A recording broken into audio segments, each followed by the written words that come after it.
കാസർഗോഡ് പെരിയയിൽ യൂത്ത് കോൺഗ്രസ് പ്രവർത്തകരായിരുന്ന കൃപേഷ്, ശരത്ലാൽ എന്നിവരെ കൊലപ്പെടുത്തിയ കേസിൽ പ്രതികളുടെ ശിക്ഷാവിധി ഇന്ന്.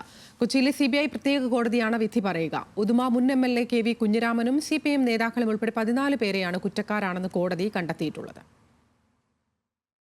ആക്രമണത്തിൽ നേരിട്ട് പങ്കെടുത്ത 1 മുതൽ 8 വരെ പ്രതികളായ A. Peethambaran, Saji C. George, KM Suresh, K. Anilkumar, Jijin, R. Sreerag, A. Ashwin, Subeesh എന്നിവർക്കെതിരെ കൊലക്കുറ്റമടക്കം തെളിഞ്ഞിരുന്നു.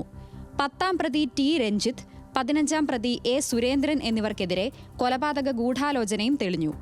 മുഖ്യപ്രതികൾക്കെതിരെ ചുമത്തിയ കുറ്റങ്ങൾ ഇവർക്ക് 2 പേർക്കും ബാധകമാകും. ജീവപര്യന്തം വരെ തടവ് ലഭിക്കാവുന്ന കുറ്റമാണ് ഇവർക്കെതിരെ തെളിഞ്ഞിട്ടുള്ളത്.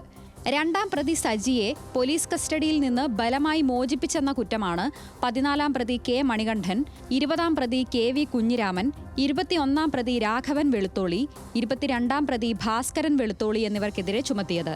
2 വർഷം വരെ തടവും പിഴയും ശിക്ഷ ലഭിക്കാവുന്ന കുറ്റമാണിത്. 2019 ഫെബ്രുവരി 17-നാണ് കൃപേഷും ശരത്ലാലും കൊല്ലപ്പെട്ടത്. മുന്നാട് കോളേജിലെ SFI KSU സംഘർഷത്തിന്റെ തുടർച്ചയായിരുന്നു സംഭവം.